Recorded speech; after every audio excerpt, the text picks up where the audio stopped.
Il est le concurrent de dernière minute à l'élection partielle au Conseil d'État le 17 juin prochain.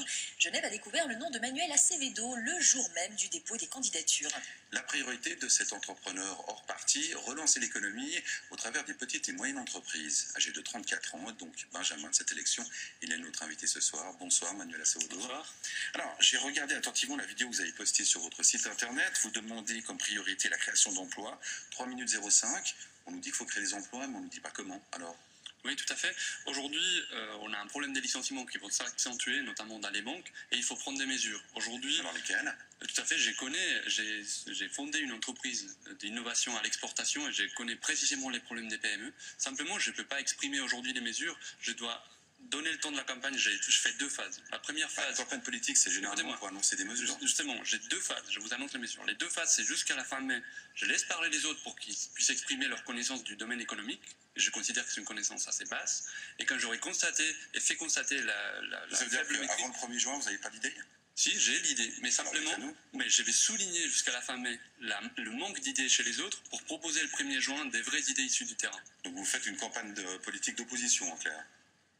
Non, c'est une campagne du changement et des nouvelles idées qui arrivent sur le terrain politique. C'est-à-dire sortir du cercle fermé des politiciens qui proposent toujours les mêmes mesures et qui n'ont pas prise avec la réalité du terrain. Ouais, vous êtes d'accord que c'est un peu facile de dire les autres ont tort, mais on ne sait pas en quoi vous aurez raison? Le 1er juin, c'est dans 10 jours.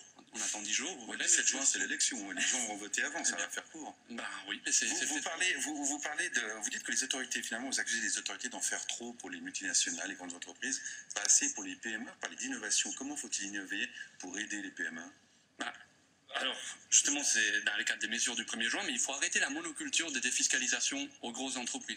C'est-à-dire qu'il faut soigner les multinationales, il faut les garder, il faut les soutenir, je ne suis pas contre elles, mais si on ne fait que concentrer l'économie autour de ces grandes entreprises qui peuvent délocaliser du jour au lendemain, comme il s'est passé à Mercer-Renault, on sera en bien mauvaise posture. Vous estimez par exemple que les banques cantonales, qui sont le palier essentiel pour les PME dans chaque canton, ne font pas assez bien leur travail, notamment à Genève? C'est pas un problème des banques cantonales. Si vous voulez, moi, quand j'ai créé une société dans le cadre de l'EPFL qui a gagné tous les prix d'innovation à l'EPFL, à l'IMD, à l'école hôtelière, ce n'est pas mon banquier qui était capable de savoir si c'est un marché porteur ou un produit porteur. Le problème vient plutôt des collaborations entre les grandes sociétés et les petites sociétés, les grandes sociétés qui achètent finalement de l'innovation dans les petites sociétés. C'est notamment ce qu'a fait Facebook quand il achète Instagram, une petite PME, il l'a acheté pour 1 milliard de francs. Et puis finalement, ça permet de rafraîchir la grande société qui se renouvelle, qui se réinvente. Notre problème aujourd'hui en Suisse, c'est que les grosses sociétés sont installées trop confortablement, ils ont oublié de se remettre en question, notamment au contact des petites sociétés, pour avoir des idées nouvelles. Merci beaucoup Manuel Acevedo. On rappelle, vous êtes candidat à l'élection partielle au Conseil d'État. Ce sera le 17 juin d'ailleurs en direct sur Les Monts Bleus.